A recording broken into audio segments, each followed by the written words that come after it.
think the honorable thing for our species to do is deny our programming. Stop reproducing. Walk hand in hand into extinction. One last midnight, brothers and sisters opting out of a raw deal.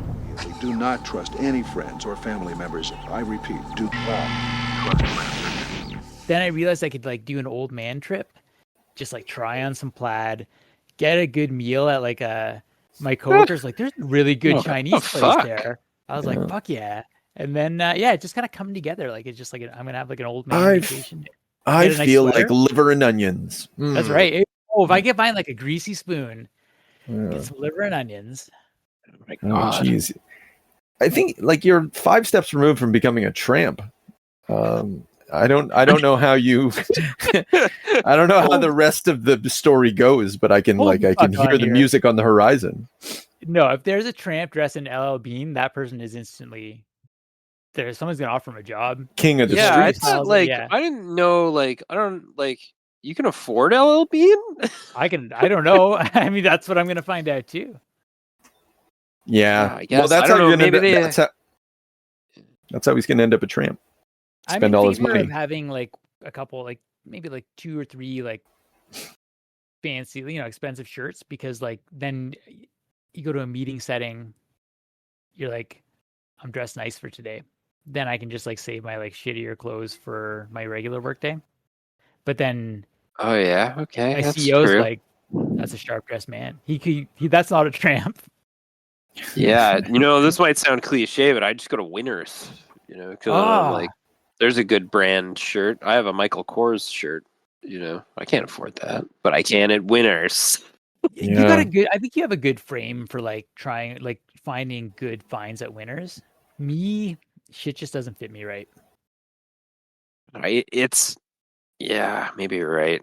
I am kind of like a standard little guy. So I don't know about that, but just like, yeah. I don't know if you're a standard exactly. Yeah. I do get lucky finding shit, but I buy a lot of clearance rack shit lately because I don't care what color it is. That's like sort of a new downfall. But I just trying to turn into a dad properly. Yeah. That's right. I just found some shirts. I found some T-shirts that fit me well, and so I ordered like 8 of them, all in different colors. Oh, okay. See, that's the new level. Yeah, I was like, I'm not going to bother. This T-shirt fits. I'm gonna get like 6 of them. Yeah, just different colors. Yes, that's a bit crazy. But it's gonna last me forever. Like it's it's the liver and onions of clothing. No, I totally get that. It's perfect. Is that like akin to almost like when you get to that point where like you're like Inspector Gadget, like you have the same suit in the closet, like the same pants and shirt for every single day? Honestly, it's just you just wash them, cycle them, but they're always the same because they fit the same. I don't know if is it a myth that Einstein would do that? He just wore the same clothes every day, but he had like multiple versions of the same clothes. But it could be. Either way, I don't know. Whoever it was, if there's a human out there who does that, I want that human to be me. Well, you're like a comic book character at that point, almost, right? Yeah. Oh, okay. I like that. Yeah. Okay. Maybe I don't like that. Maybe this is what's happening to me is just like, I need my costume. You're becoming, like ready. Oh yeah, I don't have a lot of green and what is it? Green and red. Green and red. Green and red sweaters. Not enough green and red striped sweaters.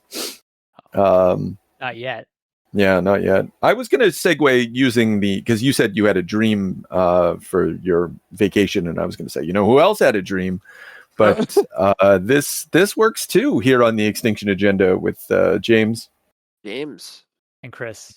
And today on the Extinction Agenda, we're talking A Nightmare on Elm Street, released November 1984, written and directed by Wes Craven. I don't think we've covered Wes Craven on this podcast yet. Have we? No, we haven't. The introduction of kind of a classic villain, a classic horror creature up there with Frankenstein and shit like that. And so, yeah, like I kind of thought we'd do a little like one of our, on Carnage, on Gambit. Today it's on Freddy Krueger. A bit. Also, we're talking about the movie, but maybe we can get a sense of what Mr. Freddy Krueger is supposed to be. What space they fill. Did you? What's your history with this? I'll tell you, I've only seen it 3 times now, but I'd only seen it for the first time like 5 years ago, something like that. I'd never watched it. Yeah. Like I've seen Nightmare on Elm Street 5 or whatever, I think. The new Nightmare, because I always remember like, lend me your ear, Carlos. But that is my full extent. And I think maybe on the weakness of that movie, I was like, I don't know. Yeah. Wow. Yeah, I understand that the first trilogy basically is the magic of the whole Wes Craven thing, or that's what I it's a different director, but number 3? Number two is a different director, like a Chris Charles or something. I don't know, whatever. It's interesting. Chuck Russell, something like that. Yeah. So what happened with us is I don't know if you know this, but my cousins from way up north lived on Elm Street. No. When we were growing up, so I guess Pat, you know him, Doc. Sure. Yep.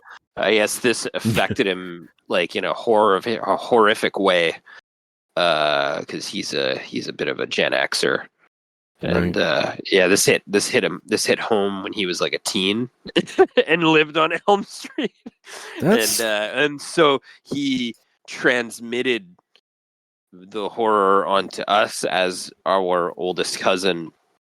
So I got exposure to this like way earlier maybe than I should have. Was it scary for you when you were a kid? Because like I've got no. Yes. Okay. All right. Yes, and well, because it's silly now. It's almost like it's fun and silly and really cool to watch the art direction and the hokiness and the practical effects and just sort of like see how they went hog here, right? But then it was scary, because there's a bit of a, I don't know, I guess it's maybe like a pre-internet.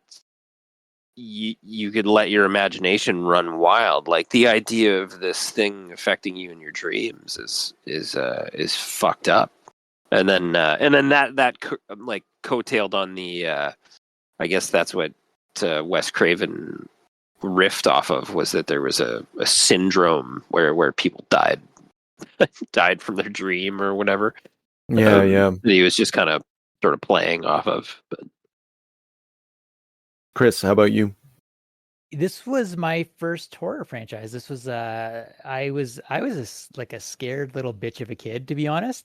And this was the one that like just hooked me on horror, and like, because like if you can handle the guy who appears in your dreams with a burnt face and like the fucking glove, then you're like, what else can I watch and not piss my pants from. So that was part 3 specifically, and that's always been my like almost like a comfort movie. I've seen that one so many times. This one I think this is my 5th viewing. It's clearly the best of any of them. I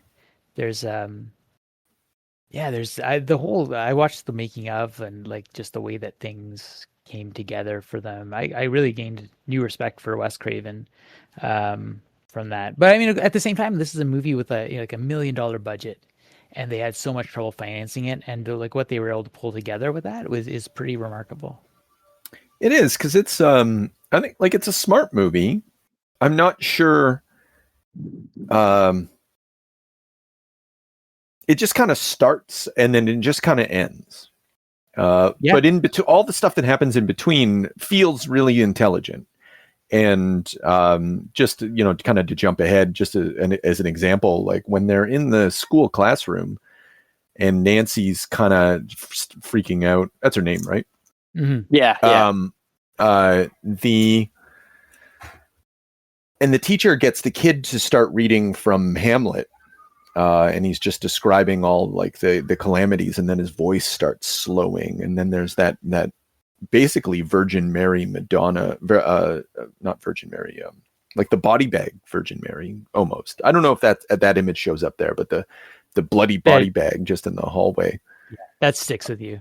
Yeah. And you're just like, there's all sorts of just very striking images in this. And I'm sure we'll get to other ones, but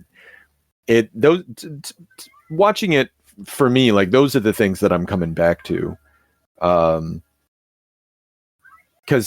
there's just, it's goofy. I think you already said, James, like it's kind of hokum, well, it's not, or silly or whatever now.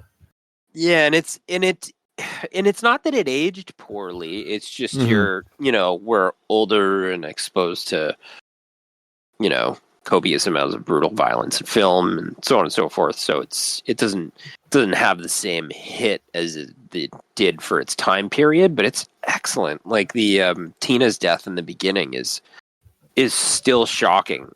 Still catches me off guard. I've only seen it a handful of times, but I watched it actually a few years back with Kate, not that long ago. And I don't know why. I don't know how it came up. Maybe it was just like a Halloween thing. Mm-hmm. And I was like, let's give this a go. And it's just so, certain parts of it have such like a vanilla teenage adventure pace, but there's so much like grotesquerie that's just sort of like mini blips. So the death of Tina is one of the quick ones that happens at the beginning, but there are little things like the overt like violence and abusive behavior coming from that Rod guy. Yeah. The boyfriend, that's horrible. He just pulls a switchblade. I woke up with the heart on with your name on it, and he's just like, and he's just abusive, and she's just like, he's like low key, not consensual about anything that he's doing. He's just a nightmare, and she's just enjoying it. So she's just sacrificed at the altar straight out of the gates. Yeah. And then there's a little thing like, Nancy comes downstairs after this fucking nightmare occurs, and then the TV's playing the body being like whisked away, and her like bloody fucking corpse arm just flops out of the bag on the gurney, and it's just this mini clip of I remember. And you're just like, oh, that's fucking awful. Like it's smattered really nicely amidst this sort of Goonies style adventure. Yeah. And it's enough to just like to really keep your attention and like deliver the it's not a breakneck pace, but it's a fantastic pace. You're not bored. Hour and a half, perfect. There's no reason for a movie to be longer than that. I mean there are reasons, but I mean, like, generally speaking, don't fucking do anything more than 90 minutes. You'll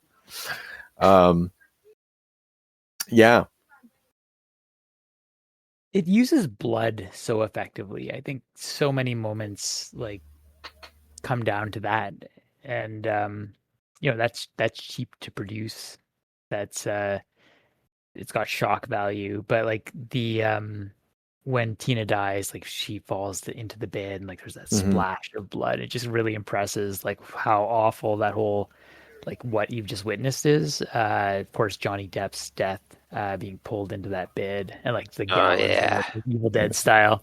I guess I would push back and say that like it's not one thing that this movie does is like none of those blood scenes are actually cheap, because like first of all you have to have like a fucking geyser, and then you have to have like a room flipped upside down on some sort of gyroscope or whatever they set up. Not a gyroscope, but like the I don't know what to call it. A revolving thing. Yeah. We had to construct that. Yeah, that is true, and they reused it for the depth scene. They said the it was just the depth blood was mostly just water and corn syrup. So yeah. So the blood itself is cheap, but I mean, like what they do with it is not cheap and not easy. Like it's And I love that. Like it's not just that there's practical effects. There's kind of spectacular practical effects, like the fact that they created a room, tied everything down, and so they could do the stuff with Nancy on the ceiling. They just like inverted the room like completely and tied Rod. They tied him up to the roof essentially. That's why he doesn't move. And so it has again like this surreal dreamlike quality to it. I'm not going to go as far to say Lynchian, but it's in that territory of just like wrongness. It's really good at working with your mind too, in terms of like the blending of dreaming and waking life. Like the scene you mentioned in the school as she's drifting off and like seeing Tina there just in the hallway in that body bag, and then she's dragged away and she's following that just like that path of blood into the basement, into the boiler room.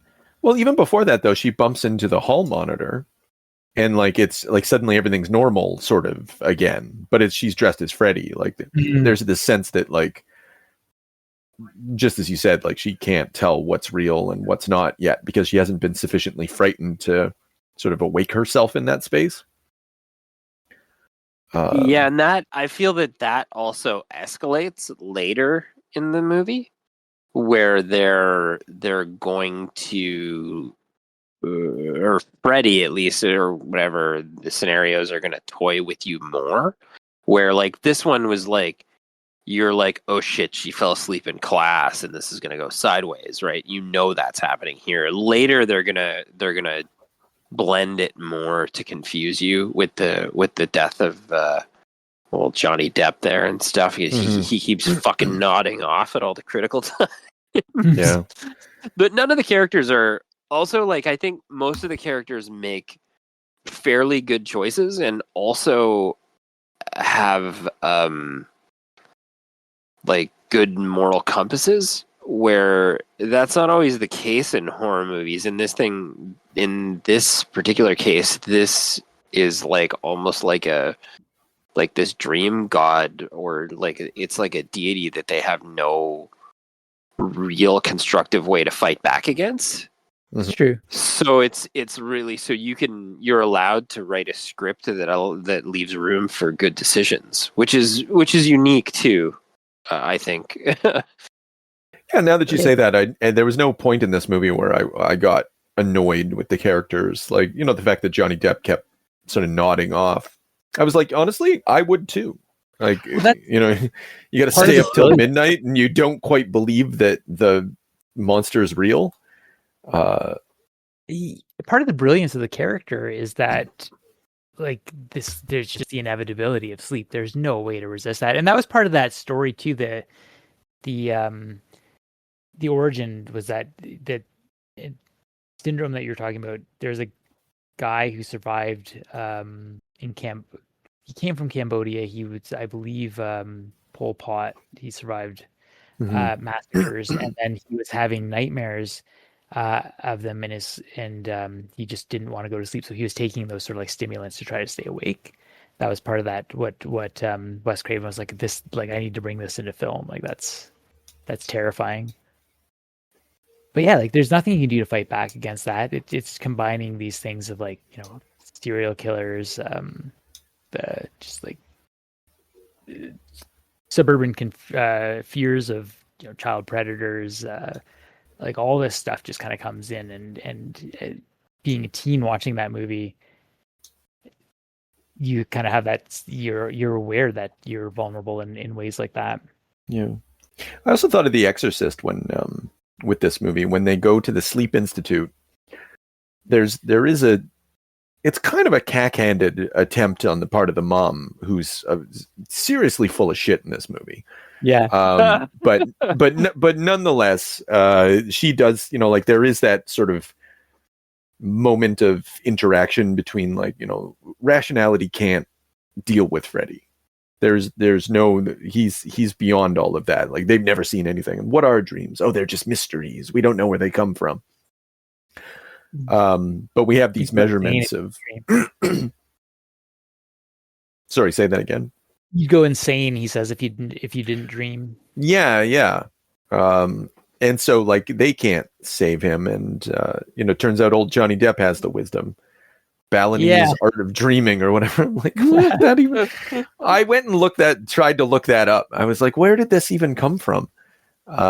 There's got to be a reference somewhere, but there was nothing immediately apparent on the internet.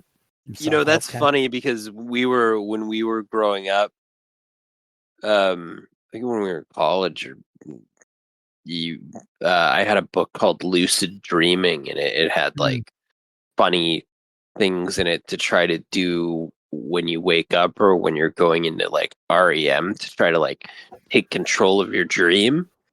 Right. Which like just makes me think of the sort of spiel that the Johnny Depp character. I mean, it's ludicrous stuff. It's really real hippie stuff. I don't know. I think it's possible, but what Johnny hands out to Nancy in that scene on the bridge or whatever, like completely unearned, because like maybe not, because like it seems to me like even from the very beginning of the movie, he's like, if you don't give it power, it does, like he seems to have some sort of like positive relationship with his dreams.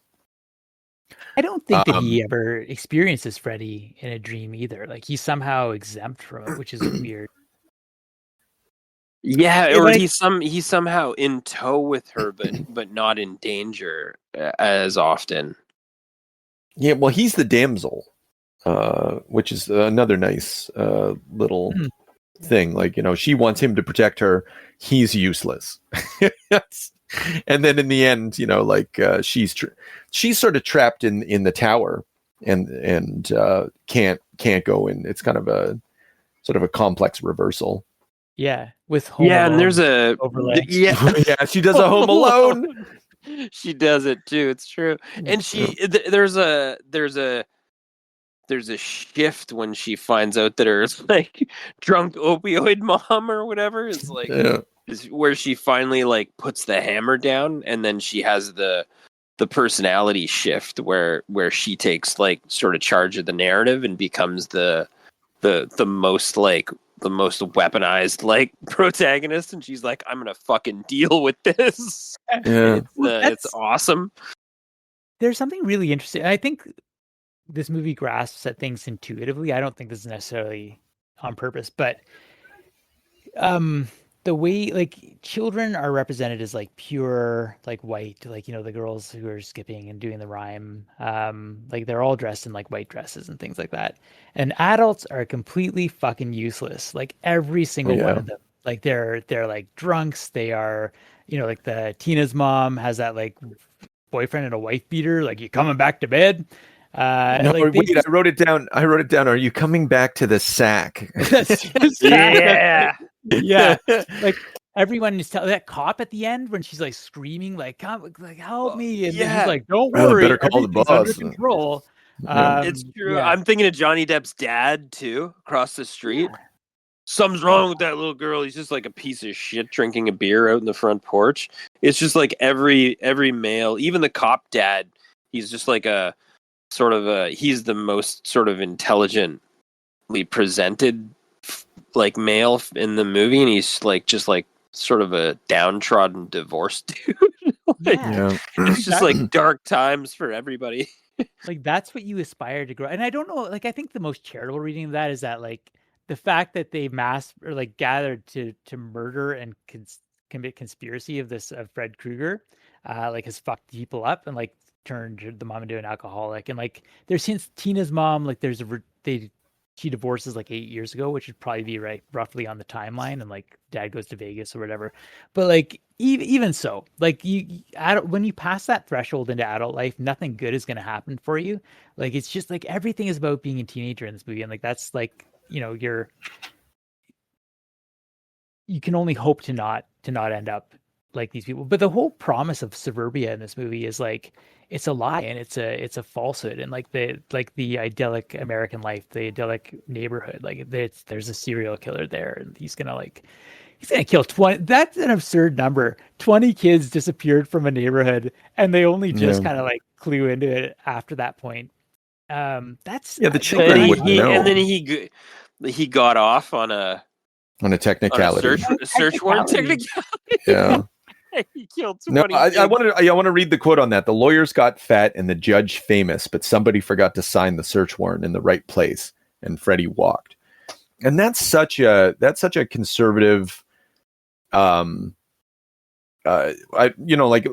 a common sort of conservative bugbear kind of thing. Like the system's not hard enough on criminals. Like there's too many loopholes for, and particularly in the 80s, I would imagine that's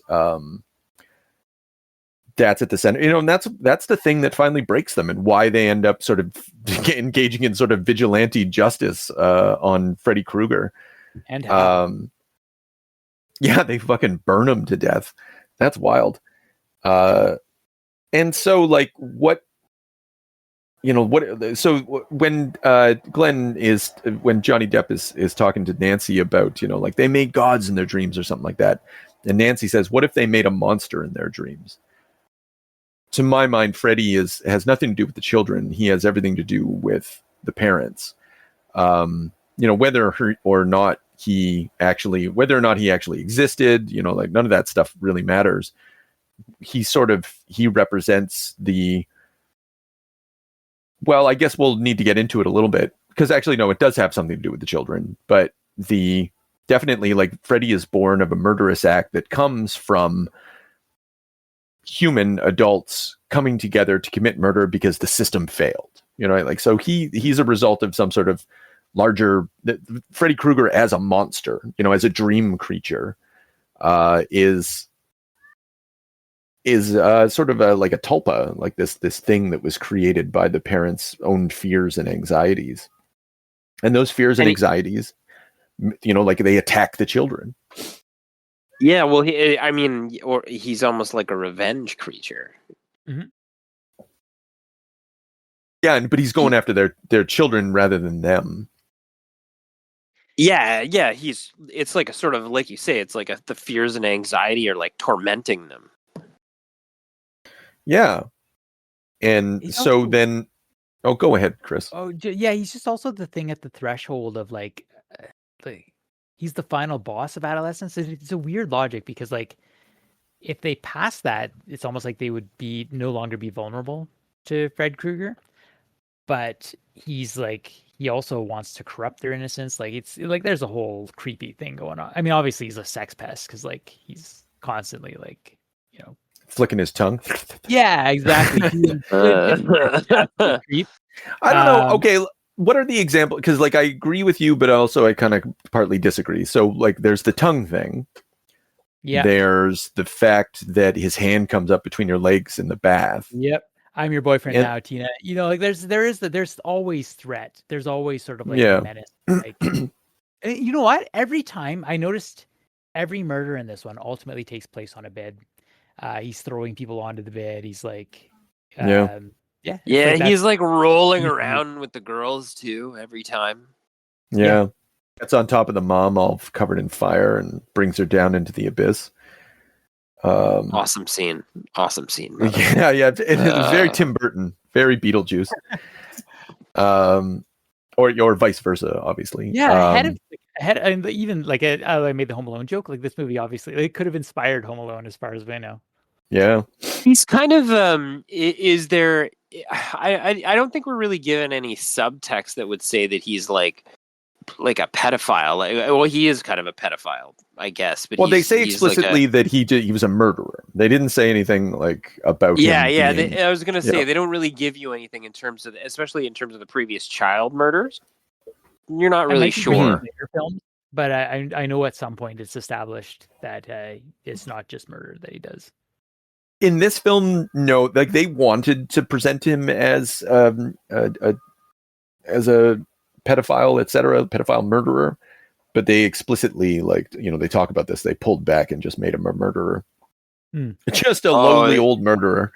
And so, like, maybe they kicked it up a notch, I guess, as they went on. I think so. Probably with the studio success, they were like, well, we can present our really also like. I mean, I'm sure this has been said to death or whatever, but Robert Englund, is such a fucking creep, and he presents himself himself in just like actually like a legitimately nightmarish way. He has like a body language and a confidence that's just fucking disturbing. And there's nothing good about it. It just stays with you. It's understandable why it's so iconic, and the glove is so specific. I'm thinking about Nancy's mom pulling that fucking glove. Don't worry about it, baby. We got this fucking razor glove in the fucking cellar down in the basement. Like, what are you doing? Like, she's taking a trophy from her first kill. Oh yeah, that's exactly like it, and that's where the ritual sort of happened. That's where like the dream world and the real world kind of interact in that space, and why Krueger comes up from the underworld and brings people down into boilers and basements, because that's like that's where he was created. And sort of stored, and like obviously there's like he brings people down into hell or the underworld and stuff, but it's both things, right? Did you guys watch the special features? Like, did you catch England's story? I did, although I don't know what you're going to say about it. I never really gave him enough credit. I just kind of thought they found some creep and like, somebody who enjoyed playing whatever. And like that was like their career. Their like Bob from Twin Peaks, right? They just found some guy who was weird. Yeah, exactly. Yeah. But like, no, he was a classically trained actor who like showed up like really wanting the part and like just felt that he could bring something to it, and really learned how to work with like motivation and how to like the body language, like he figured out how to like bring the glove into shots and like just kind of like make the eye linger on it. Like he's really, I didn't really give him enough credit for how much he brings to the movie. Yeah, I don't think, even though he's so powerful, like, again, like it's one of those things where you listen to the behind the scenes and you're like, oh, there's more intelligence behind this than I realized. Very cool. Listening to him talk about how he got into the role of Freddy Krueger is really interesting. That story, are you going to tell the story of Johnny Depp and with his attitude towards the kids?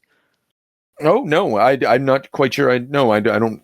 Maybe I don't remember that. What do you mean? Okay, well, he's saying like he was having lunch or whatever with them, and like he looked over and like Johnny Depp's there, and like I can't remember the actress who plays Nancy. Oh wait, I noticed how young and beautiful they were, and I got envious. And I was like, you know what? I can use that, and some of the torment, the sort of like the cruelty, kind of comes through from that, which is a wild thing to admit, even like in a documentary. Yeah. I love how like there's even just at the beginning when he introduces this is God, and he like playing with the knives, but then later on he like cuts his finger off.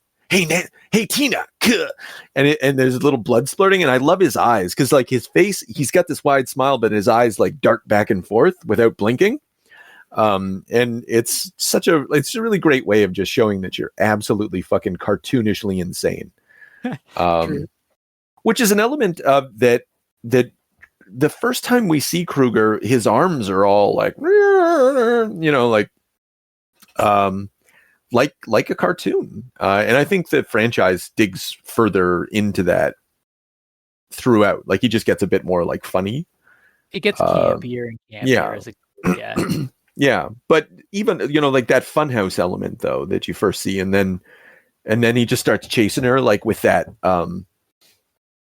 he's like narrows his body, and does like a Wolfman chase on her. It's really great to see. And they use them sparingly. That goes a long way. And often, like for a long time, you get a glimpse of the mask, like the sort of like the burn tissue, but often in shadow, which is smart. Yeah. Except when he's like, I love this. Actually, when he gets home alone, that's when the cartoony really starts, because he falls off of not a balcony. I guess is it a balcony? Yeah, down some steps. Apparently, almost killed himself during that stunt. And then like later on, they set him on fucking fire, And that guy's a hero. The guy who did the fire stuff. Oh, there. that looked like a gnarly spot. That lasted a long time. A long time. He goes up the stairs and then fucking falls down the stairs and then runs back up it again. It's or starts to run up it and then just kind of collapses. It's a lot. It's a lot. But all of that, like when you kind of step back from the horror of it, like it's very cartoonish. It's I found it funny. Going through it like in preparation for this conversation, and I think that goes a long way with what Freddy is. You know, like it's. I'm not quite sure how to describe it, but you know, like he is menacing. It's kind of it's the inverse of, you know, like when she yells at him, like, "What are you?" And he like he doesn't say anything. He just cuts open his chest and a bunch of oozing maggots pour out. And you're like, that's his answer. He's just something that expresses itself. Yeah, I don't think at any point in time you get, well, that was like kind of the same as your description of the legalese that let Freddy go from like jail or whatever the first 20 times that he killed kids. Yeah. Was that they're like they give you enough to like push the story forward at this great pace where you're getting these horror blips as you go along. I'm just watching Rod get hung by the bedsheet. Oh, right. Always, and this has got to be like maybe one of the earlier movies that has like that made like mainstream horror get these creative deaths, because that's not like now I feel that's kind of like a staple, like if you don't have some kind of creative shock death, then I'm gonna not remember the movie. Yeah.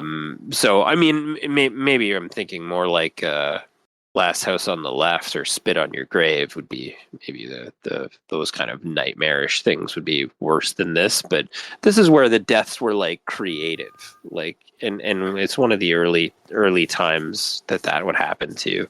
Yeah, you could probably draw a line between this and although I've never seen it, like Final Destination or something like that. Oh, absolutely. Absolutely. I was just thinking that because like the whole Final Destination, every death is like a Rube Goldberg machine of like, you know, like you're just waiting for the sort of like tension, the sort of like laugh almost, because like something awful is going to happen. And it's just like a matter of how it, like what vector it goes down. But yeah, it's like the perfection of this sort of style of death. This is kind of a non sequitur, but I don't want it to go uncommented on, because like I watched this twice in prep so I put it on the first time. It was really loud. And the first thing I noticed, obviously the soundtrack's really great, but what I really noticed is that they turned up the volume on everybody's clothes and all this kind of the background noises. And like anytime, like you could always hear the jangle of like Freddy's hand and stuff like that. And the sound really, like the sound design is sort of set up to, like, you hear just like the creaking of people's clothing and whatnot. And I don't know why necessarily that's effective, but it definitely, or whether it is effective, but it definitely stood out to me as something like, I don't know, just kind of adding to the wrongness of everything, particularly when Freddy Krueger does his like, you know, they need that to come out. It's a theater. I think to me, it was like a theater experience. It was like if I get a chance to see this in one of those like small run performing arts center type of things, I'm going to try to go for it, because I just feel that's part of the allure of it and part of the way the soundtrack, or the reason, the soundtrack was like that. And like you said, there's a real discomfort with Freddy's appearances and the sound that happens in conjunction with that music. It's played in like an offbeat tone, like that synthesizer sort of thing.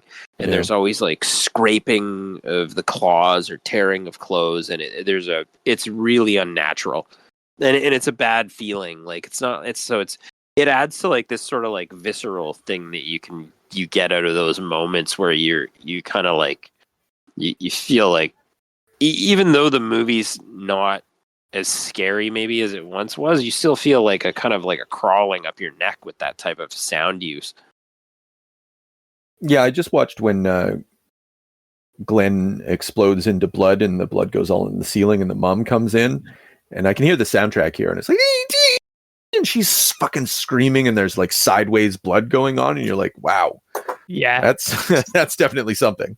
Slightly funny after that, just to bring it up, is the dad just like the blood dripping through the ceiling and his shock reaction, and then like the police are bringing in buckets to like catch it.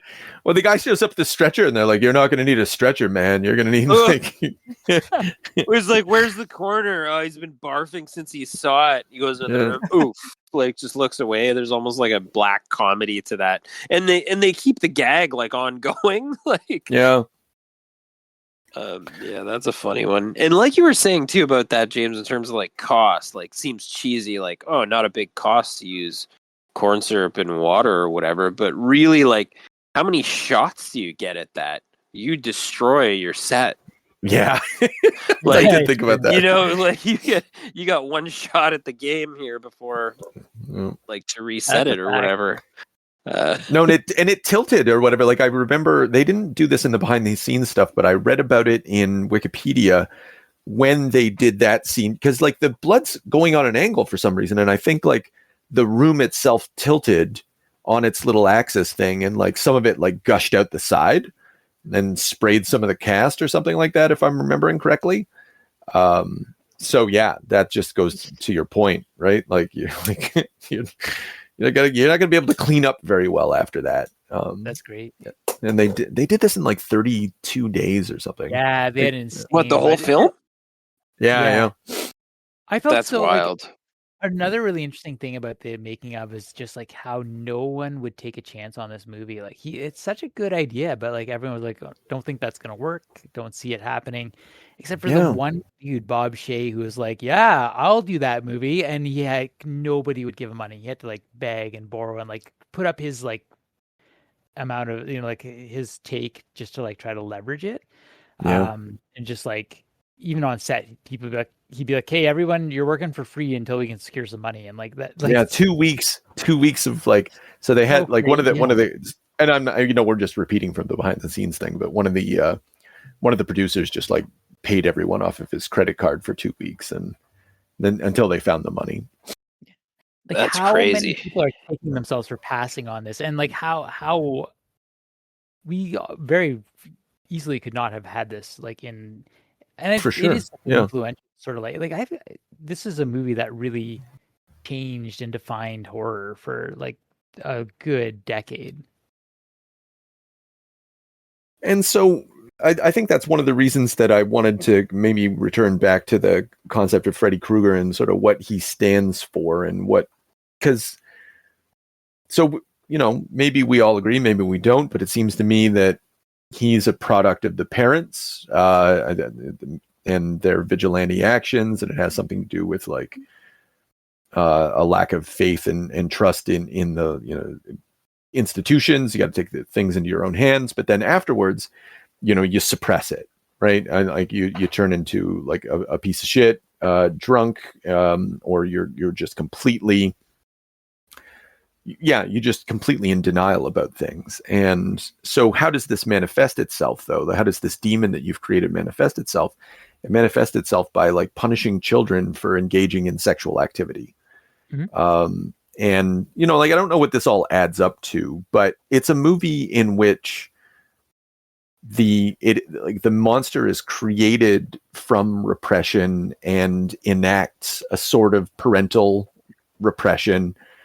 And this is the part where, I said maybe I'd be saying something kind of insulting, and I don't mean it. I just think it's kind of in the movie, but like this kind of goes to that, like society is very comfortable with violence, the blood everywhere and the gushing and whatever, but like parents don't want sex. And they don't, that is the thing that needs to be, that's the thing that ultimately gets suppressed, along with it's kind of like the children's sexuality gets pulled down by the anxieties of the parents that results from their inability to trust society any longer. And like I don't know what all of that adds up to, but like that's to me what the show's communicating.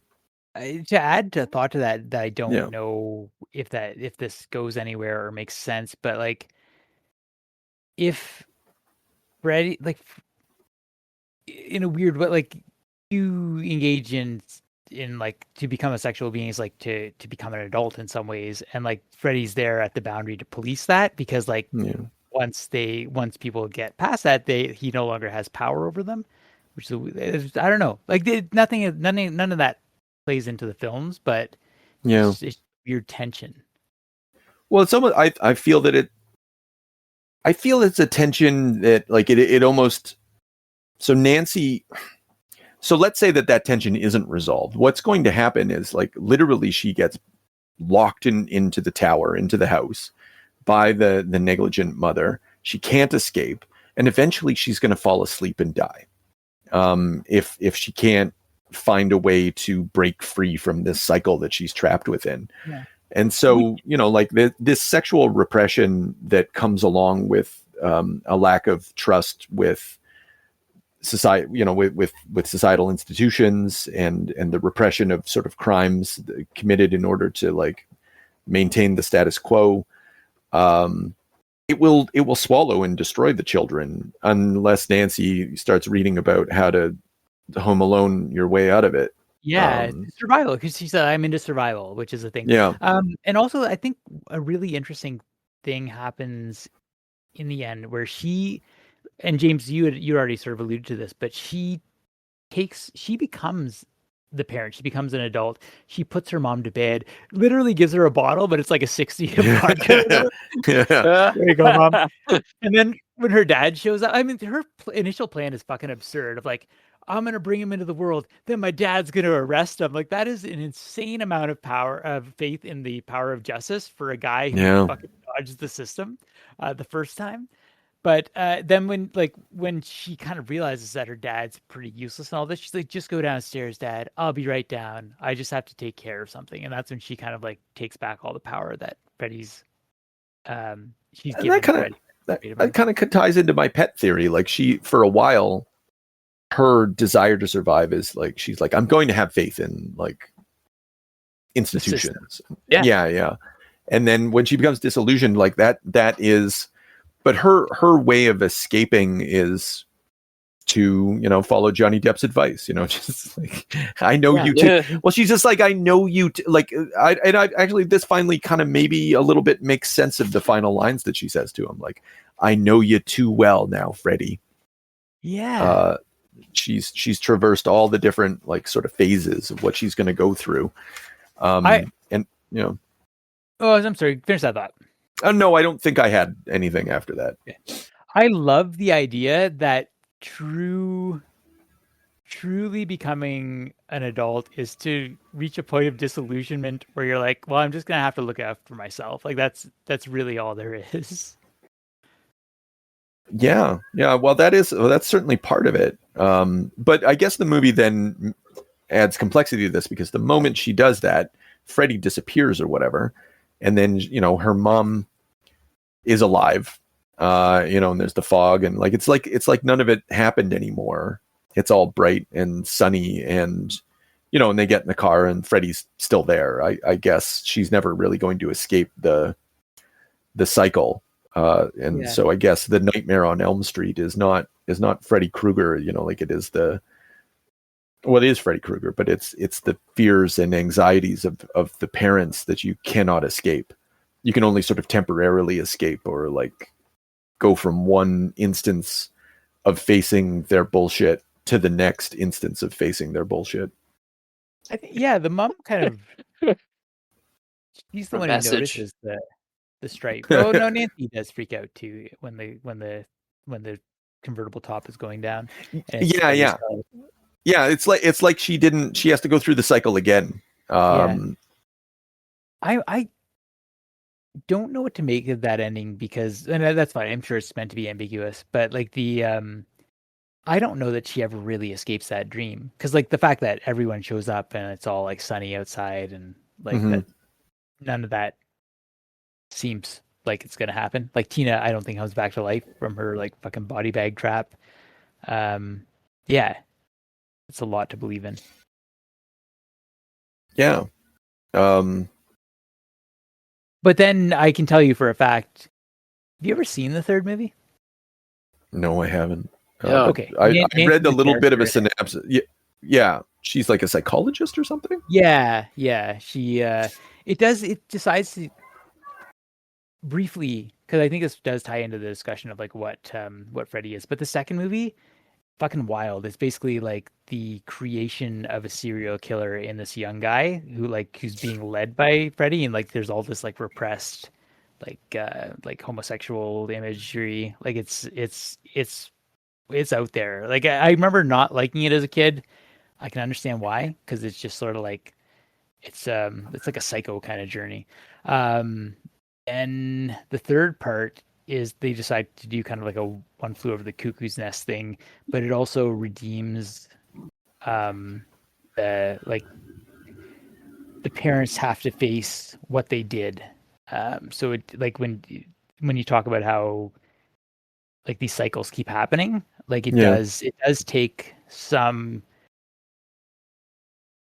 ultimately the message that you have to confront those things that you can't that hide in like suburban, like the sort of American fabric, right? Like, and Hmm. I guess you can do that, then maybe like it's almost like a psychological, like a psychologist might tell you that, you know, you have to confront the trauma if you don't. And It's well, just like, and like a series about dreams, you know, like it begs a psychoanalytic kind of approach in absolutely. some sense, right? Like, you know, the analysis of dreams.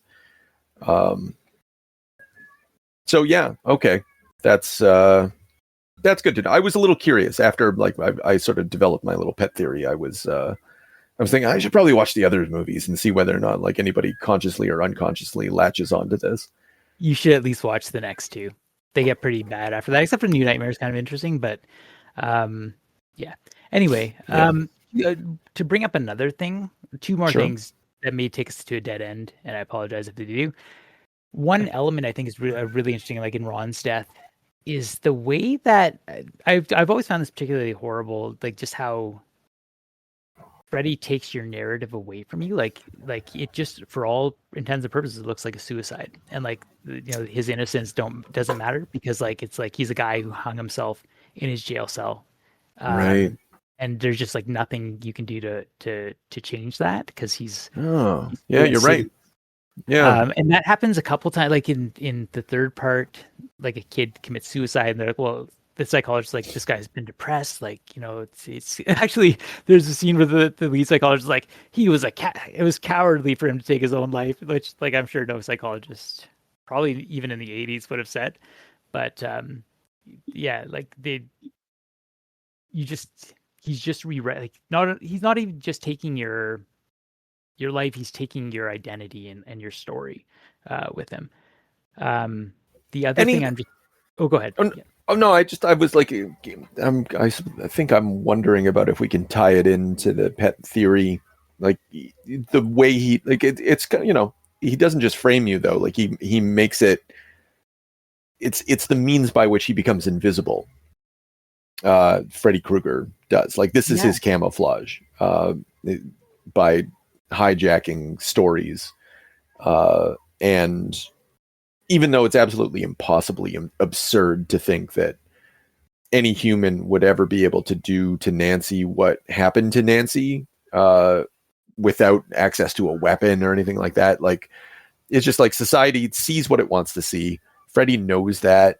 He's just going to let the chips fall where it may, and then he's going to go visit him in the prison. And just to keep a low profile, he's going to give him the old hang job. Yeah. Um, There's a beautiful symbolism that it never, I think it's probably just purely accidental too, but like in Wes Craven said that he chose the colors of Freddy's shirt because they're apparently the two hardest colors for the eye to process. Like it's just like yeah, we don't notice them well. We don't want to look at it. And I think that ties very, like, really symbolically ties into what we've just been saying. Yeah. The other curious thing I would just kind of, I don't know even where to take this, but I just noticed this time that there's kind of a gender fluidity to Freddy. Like he will appear as like a female character, the hall monitor. He seduces a kid, like the teenager in the third movie. Like he appears as a hot nurse, and then like uses like his tongues to like lash him to a bed. It's fucking gross. But that strikes me as the Bugs Bunny element to him, right? You know, Bugs will put on a wig and do what needs to be done. That's probably where it comes from. Yeah. It's not really prevalent in this, but you're not wrong though. Like he's a fluid creature. He's a creature of dreams. You know, like I would have liked to have seen Freddy Krueger show up in Sandman, and maybe he did. But I would have liked something like that. I love speaking of symbolism though, like, I mean, there's a lot of Christianity in this movie too. Like she holds a cross there. Like I said, there was the Virgin Mary, bloody body bag thing. And when the wall thing, when Freddy's coming out of the wall, that spandex so good thing that they did, which is just gorgeous. And the music is perfect with it. And he's looming over her, and then like she sort of stirs, and then she puts the cross on the wall, you know, to sort of ward him off. I think all that, it probably in some way, probably in a very, very simplistic way, ties into what we've been talking about, like the sort of suppression thing. And it's not, but yeah, I don't know. I don't think it's that element's well thought through. But no, it doesn't seem to be. Doesn't seem to be super prominent. There's a little conversation with the priest too, but it's all, like you say, it's pretty minimal. Yeah.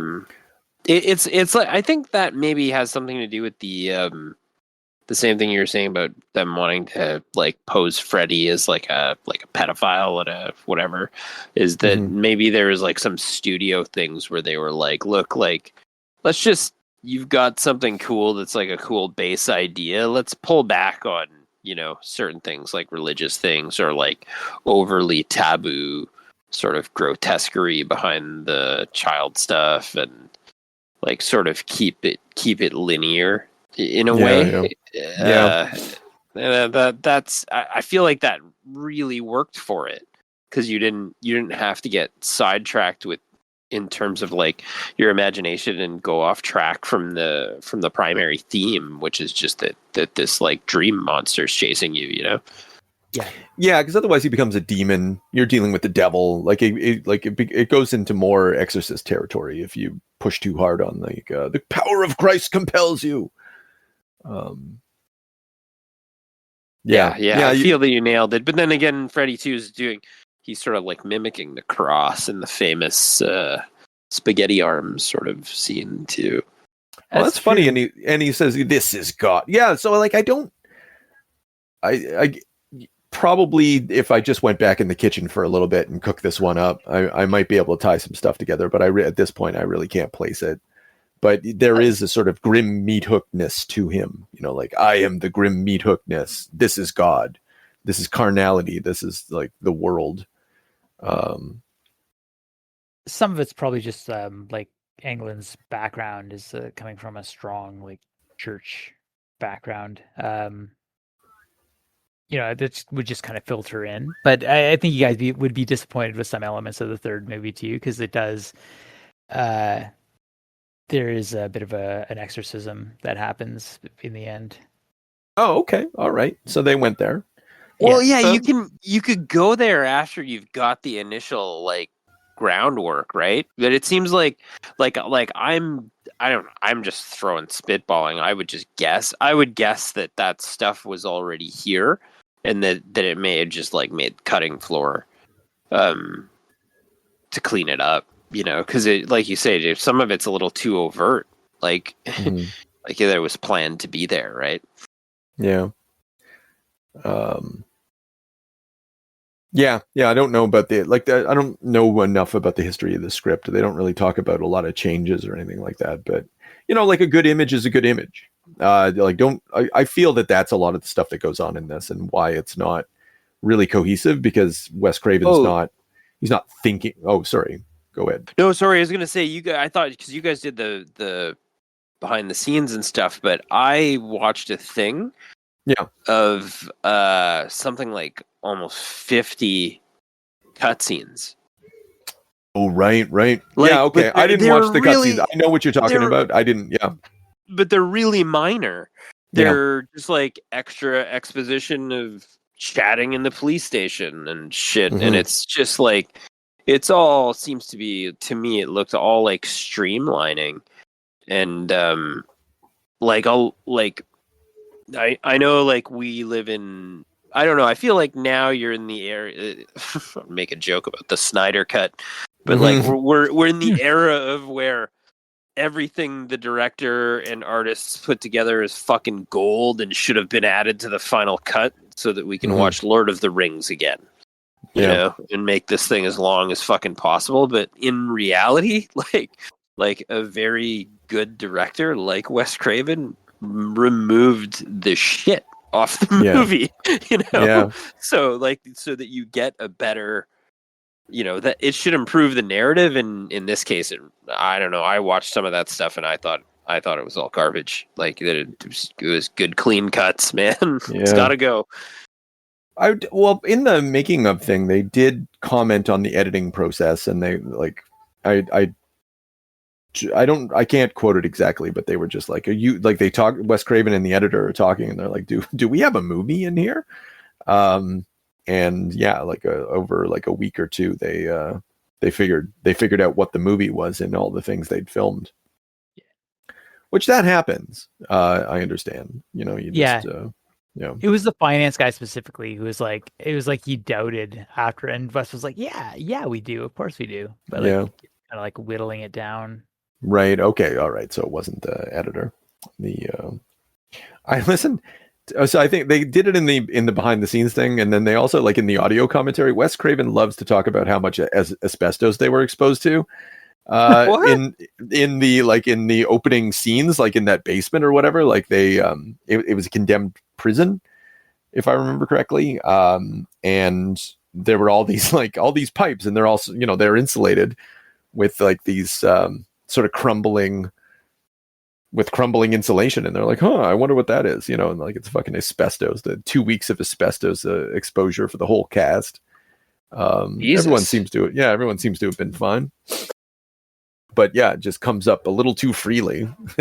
He loves to talk about it any moment. He mentions it twice in the audio commentary, which I didn't finish listening to, but yeah, so this is a great movie. It's better than it at first appears, or you would think that it's going to be. And it, you know, like, because of all the complexities and things that we've talked about, you know, like Freddy becomes one of the big ones, right? Like, I'd like to see Freddy versus Alien. When are we going to get that? That's good stuff. Freddy could be the hero. Can you imagine getting him into an alien dream? Like, and what the alien dream would look like? That would be fucking wild. Freddy versus Predator. Why the fuck are we sitting on our duff when there's a world in which we could have aliens Freddy versus Predator? And why stop there? You know, we could have Saw versus Predator. What else? Jesus, Final Destination starring Predator. Like, have you guys seen Freddy versus Jason? Yeah. No, I haven't actually. I forgot that exists. I was just. Oh yeah, I mean, like, you're spitballing the good stuff, but I mean, there are some things. I think there's one where Jason's in space too that's considered pretty awesome. Oh my goodness. Yeah. In a terrible way, but yeah, that stuff's, I don't know. Stuff like this degenerates, and it's interesting to go down that path. Like I've never seen the full scope of all of these movies. Like, like I'd like to, even though it would be like sort of a sad path, probably. But well, it's not the first sad path we've ever been down. Let's be honest. You're damn right about that. We're built for it. Yeah, and like we're a bunch of sad dads, and we got to take the sad path, figure out what's what. No one else is going to do it.